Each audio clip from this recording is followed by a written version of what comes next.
Hello kitchen queens, welcome to my channel Veeravalli Manasa. Summer వస్తే చాలండి, చల్లదనానికి బాడీ కూల్ అవ్వడానికి లిక్విడ్ రూపంలో ఏదో ఒకటి తీసుకుంటూనే ఉంటాము.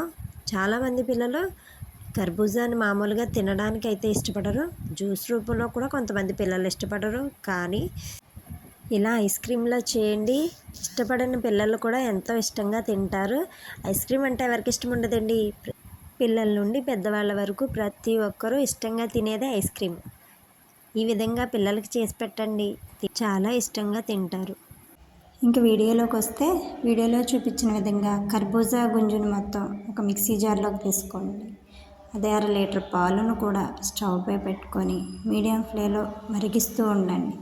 దాంట్లో కావాల్సిన మీకు ఎంత షుగర్ అయితే దాన్ని బట్టి మీరు అంత షుగర్ వేసుకోండి. దాన్ని షుగర్ కరిగేంత వరకు అలా మిక్స్ చేసుకుంటూ కలుపుకుంటూ ఉండండి. తర్వాత మనం కలిపి పెట్టుకున్న ఈ కస్టర్డ్ పౌడర్ పాల్ని అందులో కలపండి. అది చిక్కబడేంత వరకు బాగా కలుపుకుంటూ ఉండాలి.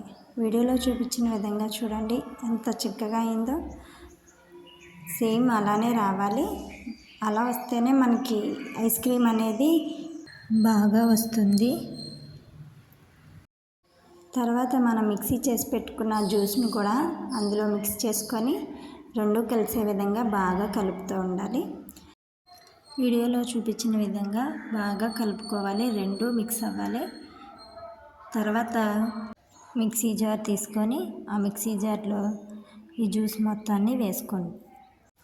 కంటిన్యూగా కాకుండా మధ్య మధ్యలో ఆపుతూ మిక్సీ చేసామంటే ఐస్ క్రీమ్ అనేది చాలా స్మూత్గా వస్తుందండి.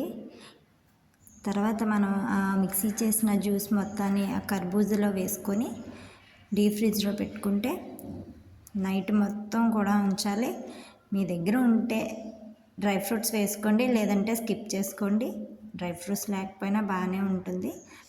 దాన్ని ఫ్రిడ్జ్లో పెట్టేసి నైట్ మొత్తం ఉంచి డే తర్వాత తీస్తే ice cream ready. Thank you.